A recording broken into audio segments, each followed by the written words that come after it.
Hello, good evening, dear viewers, friends around the globe, even here in San Carlos City or around the country.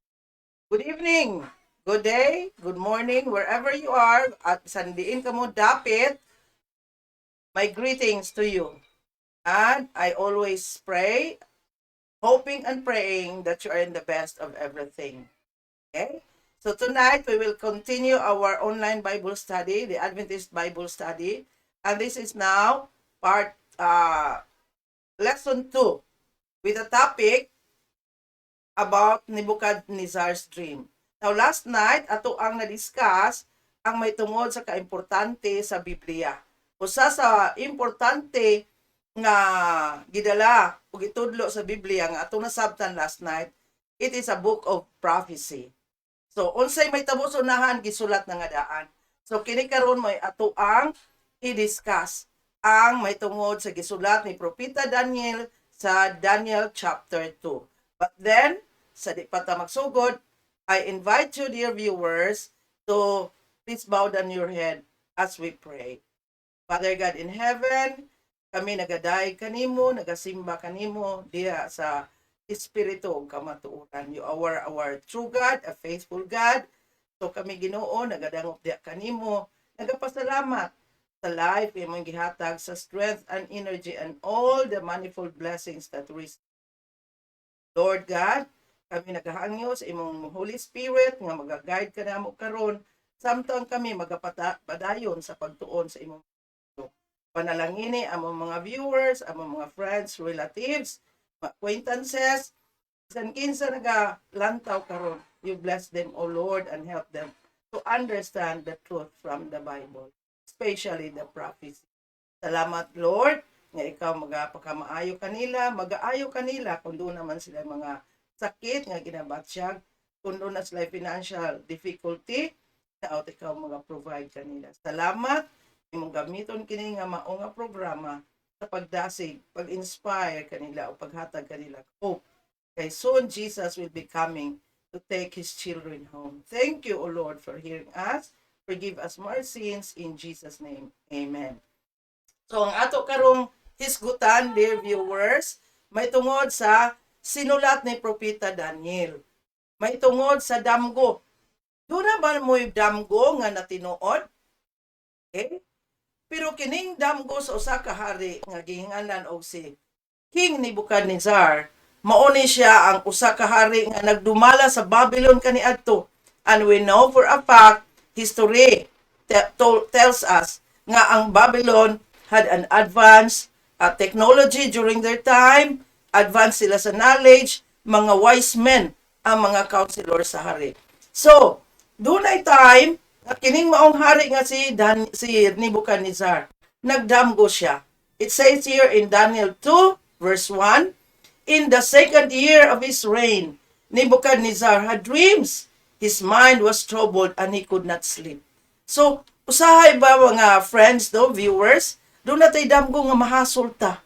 Pero kano nga mga damgo, dili matuod, pero mahasulta. Doon na po'y damgo nga magsulti ka nato what lies ahead. Pero kini si Nebuchadnezzar, usa siya kahari nga gitagaan og damgo sa Ginoo. O gipakita ngadto kaniya unsay matabo ngadto sa unahan. Apan sa diyang nagdamgo siya, nalibog siya o wala siya makatulog. That is the account written by Prophet Daniel sa Daniel chapter 2 verse 1. Okay. Now, so, tungod kay si Haring Nebuchadnezzar, nagdamgo, di na siya katulog, nasamok siya, na-troubled siya.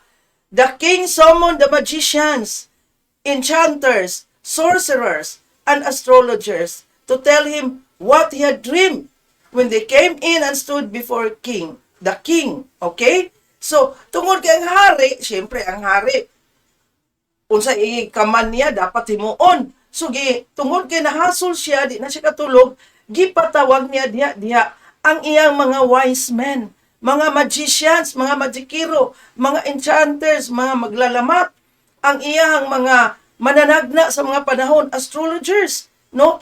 Aron iyang pangutanon unsa iyang nadamguhan og dapat ila siya sultian nila ang hari kung unsay kahulugan ni ini. We can read that in Daniel chapter 2 verse 2. Okay. Then he said to them, ingon siya, I have had a dream that troubles me and I want to know what it means.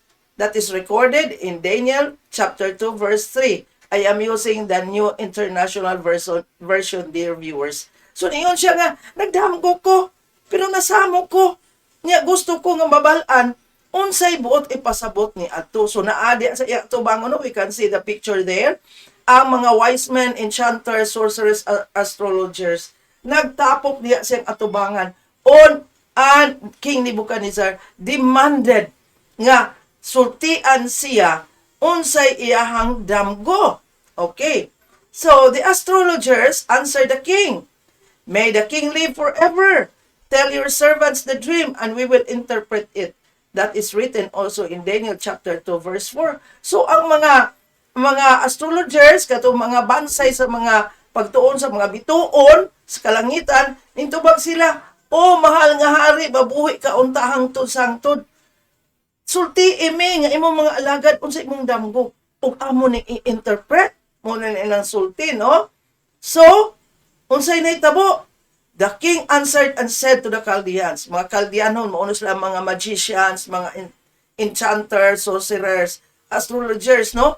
Sa Babylon, during the time, gitawag na sila as a corporate Chaldeans. The thing is gone from me, siya wala sa akong panunduman, mao nga damgo.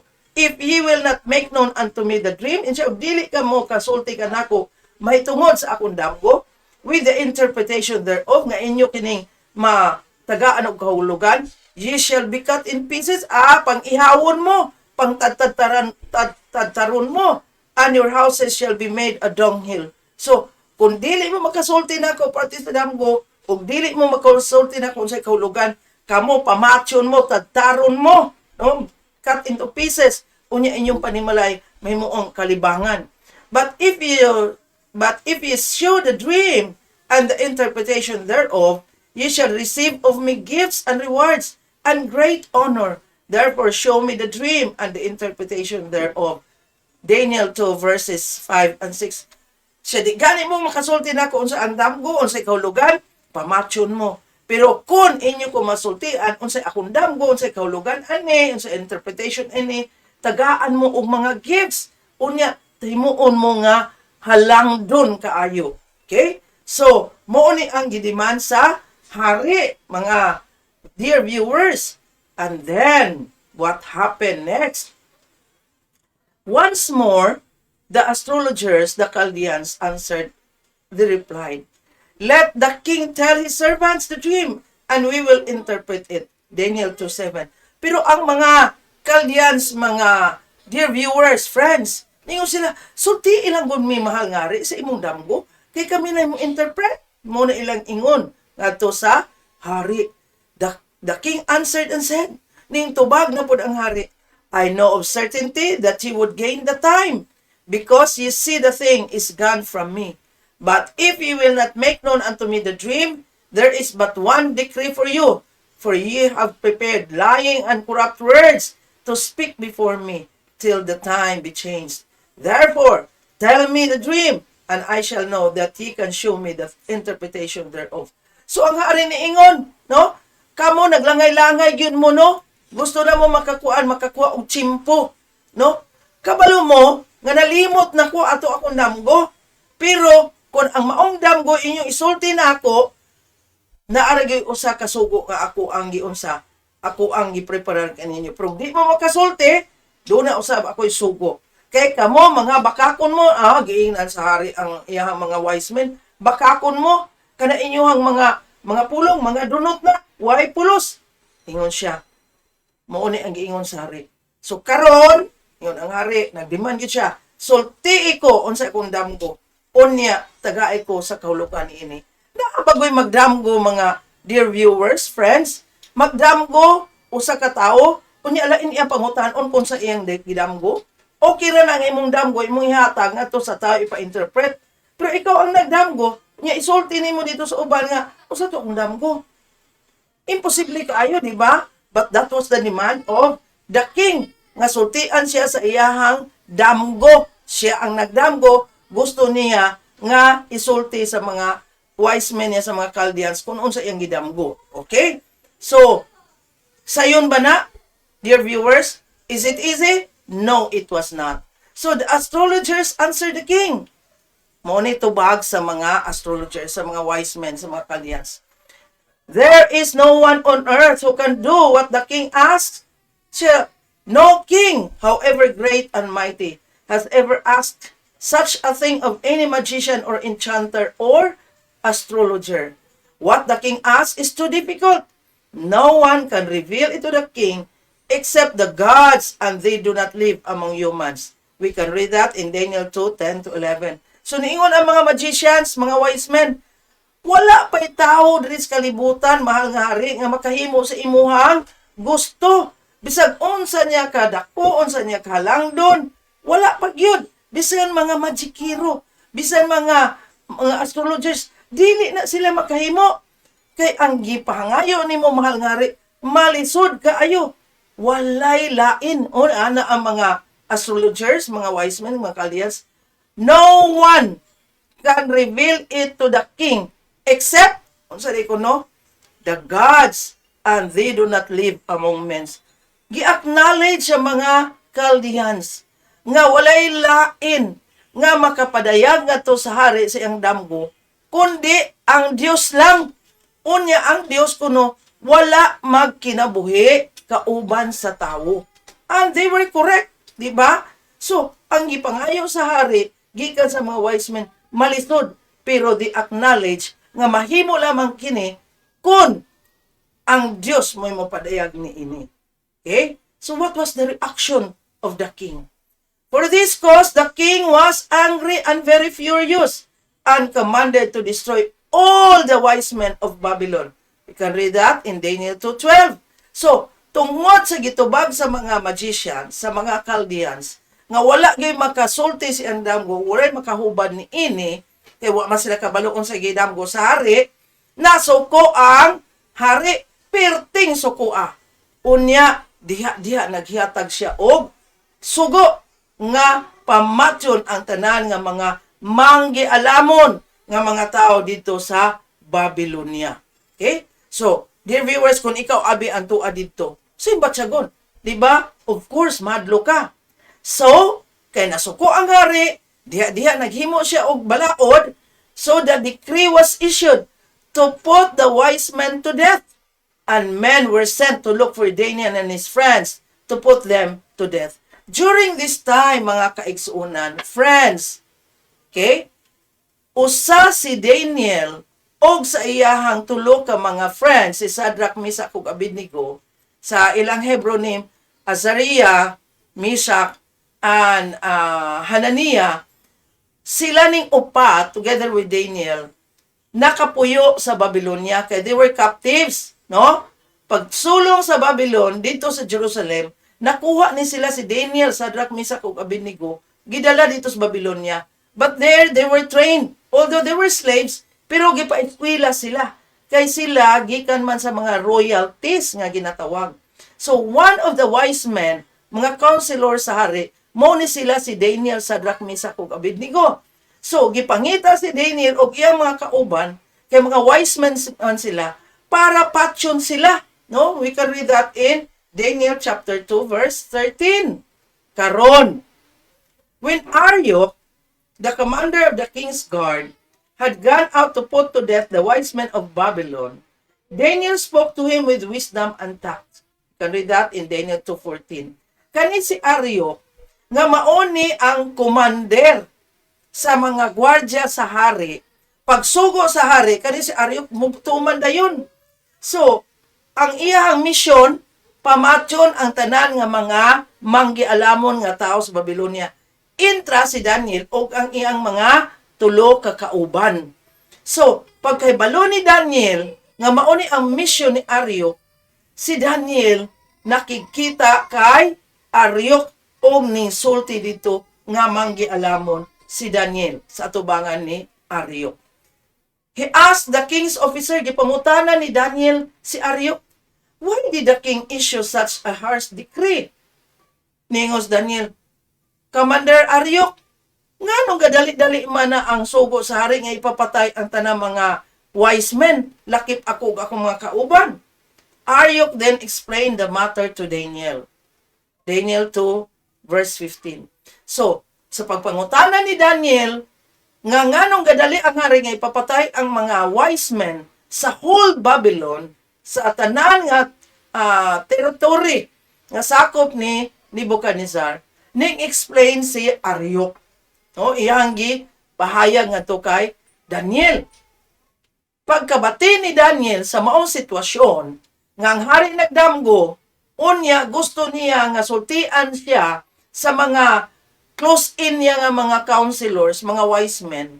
Unya kay dili man sila kasulti siyang damgo. Unya dili po sila kahatag og kahulugan kay nalimot na lagi ang hari. Nasuko ang hari.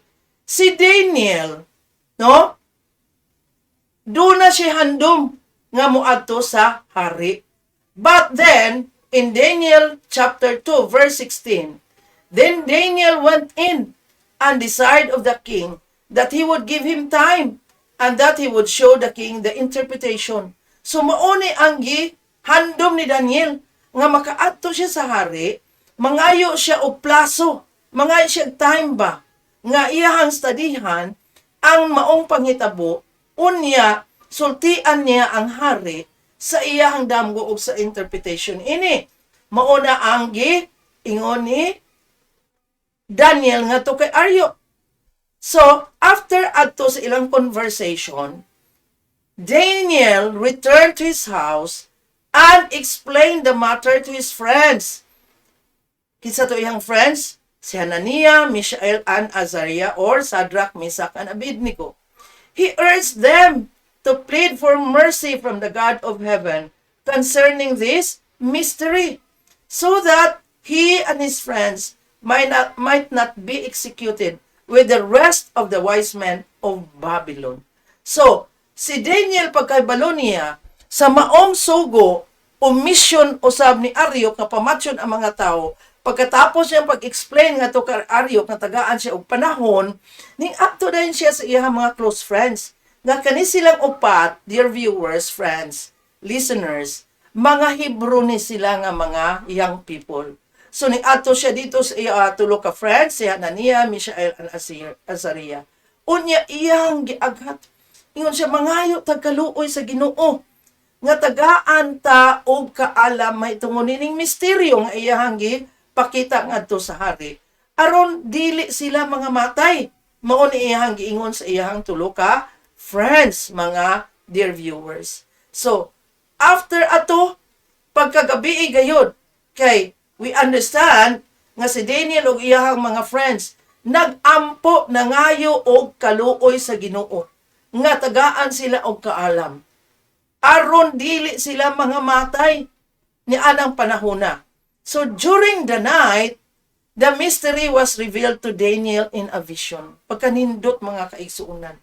Tungod sa tinudtod nga pag-ampo ni Daniel, ni Shadrach, Meshach, o Abednego, ni Hananiah, Azariah, o Meshach, ang Diyos na luoy.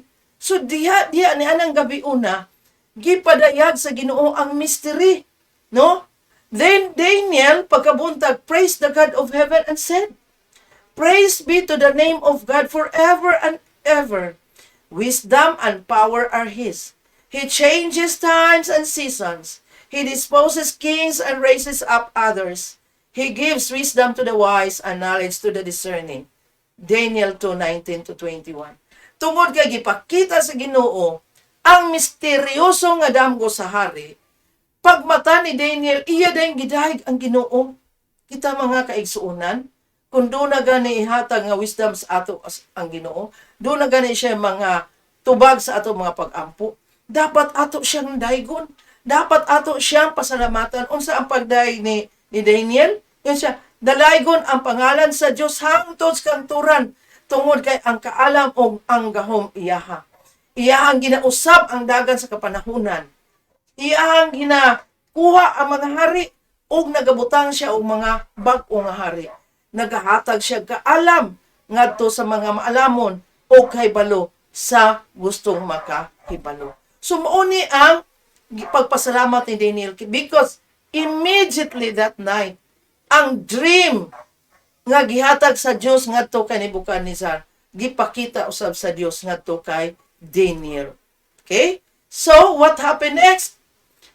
Ingon pag yun ni Daniel, further sa Daniel 2 verses 22-23, he reveals deep and hidden things. He knows what lies in darkness, and light dwells with him. I thank and praise you, God of my ancestors. You have given me wisdom and power. You have made known to me what we ask of you. You have made known to us the dream of the king. So, mauni ang giingon ni Daniel. Ikaw, Dios, nagpadayag diha sa malalom og mga tinago nga butang. Nay kay balo ikaw, unsay naas kangit-ngitan og ang kahayag nagapuyo uban kanimo. That is why ningon si Daniel, nagpasalamat ko o gidayeg ko ikaw, Diyos sa ako mga ginikanan. Gihatagan mo ako kaalam o gahom o gipahibalo mo kanako. Unsay akong gipangayo si mga kaigsuunan. Kung unsay ato pangayoon sa Ginoo nga tininuod, ang Diyos gyud maluoy, no? Insya, gihatag mo kanako ang damgo sa hari. Meaning gipakita sa Ginoo nga to sa Daniel unsay nadamguhan ni King Nebuchadnezzar. So here, now, Daniel interprets the dream. So, ang damgo sa hari, iyahan na karong gisulti nga to kay Daniel. So, si Daniel, ning ato dito kay Aryok, no? Ning ato siya dito kay Aryok, whom the king had ordained to destroy the wise men of Babylon. Ano dito siya nidritso kay Aryok? Kay si Aryok, commander man siya sa mga gwardiya sa hari. So dito siya, kay mo to siya may tahas, nga pamatyo ng mga wise men. He went and said thus unto him, mauni gisulti na yun ni Daniel kay Aryok, destroy not the wise men of Babylon. Siya, ayaw pamatya ang mga manggialamon nga hari, nga mga tao sa Babylonia. Bring me in before the king. Siya, dahil ako dito stubangan sa hari, and I will show unto the king the interpretation. Then Aryok brought in Daniel before the king in haste, and said thus unto him, I have found a man of the captives of Judah that will make known unto the king the interpretation. So, lipay kayo si Aryok. Insya mangari, nakakita kong tao nga gikan sa uda. Kani siya mga dinakpan ni nato sa una. So, kani siyang tawhana, makahatag kanimo sa imuhang damgo o sa interpretasyon or kahulugan sa imong damgo.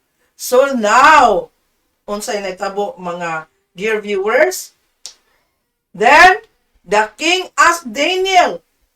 Ang iyang ngalan ani ni Daniel, original gyud nga Hebrew is Daniel. Pero giilisan ni siya. Og usa ka ngalan nga Babylonian nga gipangalan niya after sa ilang Dios nga si Belteshazzar. Okay? So niingon dayon si King Nebuchadnezzar dito. Are you able to tell me what I saw in my dream and interpret it?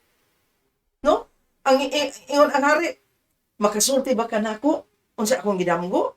Unya, maka-interpret ka ni ini? So, mauni dayon ang gipangutana ni King Nebuchadnezzar ngadto kay Daniel. Ang pangutana, matubag ba ka ni Daniel, mga dear viewers, mga kaigsunan, brethren? Matubag ka? Yes or no? Okay. So, karon atong tubagon. Daniel replied, ngunit tubag ni Daniel, dear viewers, no wise man, enchanter, magician, or diviner can explain to the king the mystery he has asked about. But there is a God in heaven who reveals mysteries. So, nius Daniel, walay taong manggialamon, mga magikiro unsa man diha ang makasaysay ngadto sa hari sa katingalahan niya nga gipangayo, sa mystery nga gipangayo. Para apan, dunay Diyos sa langit nga nagpadayag sa mao nga misteryo. He has shown King Nebuchadnezzar what will happen in days to come. Ningon si Daniel, ang Diyos naghatag kanimo haring Nebuchadnezzar, unsay may tabo sa unahan. Your dream and the visions that pass through your mind as you were lying in bed are these. So, niingon si Daniel, ang imong gidamgo o pananawon nga milabay sa imong pananduman, samtang nagahigda ka sa imong higdaanan, mao kini mahal nga hari. So, unsa dayon ang giingon niya? As your majesty was lying there, samtang ikaw mahal nga hari, nagahigda-higda ka sa imong higdaanan, your mind turned to things to come. Ang imong mga pahuna-huna, nagalantaw sa mga butang nga umalabot. And the revealer of mystery showed you what is going to happen. So, ang tigpadayag sa mga misteryo sa mga katingilahan nga butang, nag-unsa nagpakita kanimo unsay motabo sa unahan. Kay katuyang damgo gihatag sa hari para makakita siya unsay nas unahan. Di ba? Nagsulti ta gabi nga the Bible is a book of prophecy. So, ang prophecy gihatag ato sa Dios kay Nebuchadnezzar.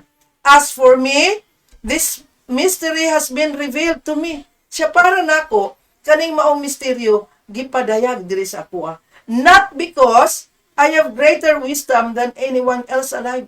Siya wala po nabuot pasabot nga ako mas bright kaysa uban nga mga tao nga manggialamon nga buhi karon. But so that your majesty may know the interpretation and that you may understand what went through your mind. Wala ni napasabot mga ngari, ako mas bright ko sa uban nga manggilaw alamon ko dili apan ang Dios sa langit nga langdon o yamot, no? Napakita kanimo nga usa ka halangdon, unya gihatagan ka og interpretasyon og makasabot ka unsay naa sa imong hunahuna nga imong ginahuna ngadto sa unahan. Mao ni ingon ni Daniel. So, Daniel chapter 2 verses 31-32 niyon siya. Your majesty looked, and there before you stood a large statue, an enormous dazzling statue, awesome in appearance. In siya, mahal nga hari, muni mo nakita, nga diha sa imong atubangan, nagtindog ang dako kayong estatwa, pertidyong dakua, nga ga sidlak-sidlak dazzling. Unya, makahaladlok ang maong hitsura sa maong statue or estatwa. The head of the statue was made of pure gold. Ingon siya, ang katong mga estatwa, ang iyang ulo, bulawan. Its chest and arms of silver. Ang iyang dugan o ang iyang mga braso, unsa di kuno, pila. Its belly and thighs of bronze. Siya ang iyang hawakan o iyang batiis, unsa siya, ang iyang iyang paa, unsa siya, bronze. Muna giingon ni Daniel. Ulo, gold, pilak, bronze. Okay? Unya, pag yun, ingon siya, its legs of iron. Ang iyahang batiis, putaw. Its feet, partly of iron and partly of baked clay. In siya, ang iyang tiil, sagol nga, putaw, og yutang kulunon.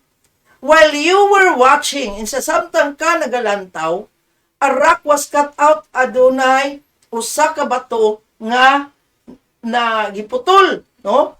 But not by human hands. Sa dunay usa ka bato nga gikuha, giputol, pero dili kamot sa tawo. Kaning maong bato, it struck the statue on its feet of iron and clay and smashed them. Maunay naka-record nga gisulti na Daniel sa Daniel 2 verses 33 to 34. Ingon siya, katong maong estatwa nga ang ulo bulawan, ang iyahang dughan ug bukton is pilak, ang iyang dapit-dapit tiyan niya is bronze, ang iyang bati is putaw ug ang tiil sagol nga putaw ug yutang kulunon. Kani siya nagatindog sa tubangan, pero dunay sa kabato nga giputol. Unya kani siya mihapak sa maong dakong estatwa nga imo nakita, gihapak nga to sa tiil. Unya paghapak nga to sa tiil, unsay may tabo, dear viewers, kay gihapak man sa maong bato nga wala gikaptan og kamot sa tawo. Tomorrow we will continue. The interpretation or the dream and the interpretation of the king's dream nga nasulat sa Daniel ni propeta Daniel nga nagsulti kanato o ngadto kay Nabucodonosor unsay matabo ngadto sa unahan. Kani nga maong damgo dunay dakong kalabutan sa atong kinabuhi karon. So we will continue watching tomorrow. I am inviting you to continue watching aron kita makasabot sa damgo sa hari nga duna gayoy kalabutan sa atong kapanahonan o sa umaabot pa nga mga panahon. So, please support this program, share it to your friends, to your relatives, and always ask the guidance of the Holy Spirit. Basahan ninyo sa Biblia, sa Daniel chapter 2, kay naadiha tanan. Okay? So, we will continue our study tomorrow. But before we'll end, we will invite the Holy Spirit to in our prayer. Let us pray. Father in heaven, thank you so much for this opportunity of study, for giving us the dream of King Nebuchadnezzar in the ancient times.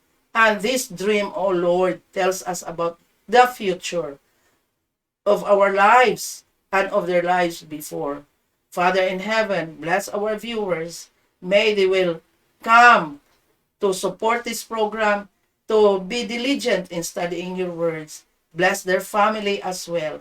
Open their hearts and their minds and help them, O Lord, to know the truth as written, presented in the Bible. Thank you for using this ministry. Bless all our supporters, especially Sister Lindy Tabamo, who is always supporting us financially. Bless us, O Father, and thank you so much for loving us. Thank you for Jesus who died for us on the cross, but he did not stay there on the cross, but he ascended and will be coming soon to take his children home. Thank you for listening to our humble pleas. Provide our viewers with their needs. Heal them, O Lord, and may you will inspire them if they are feeling hopeless. Thank you for hearing us. This we pray in Jesus' name. Amen.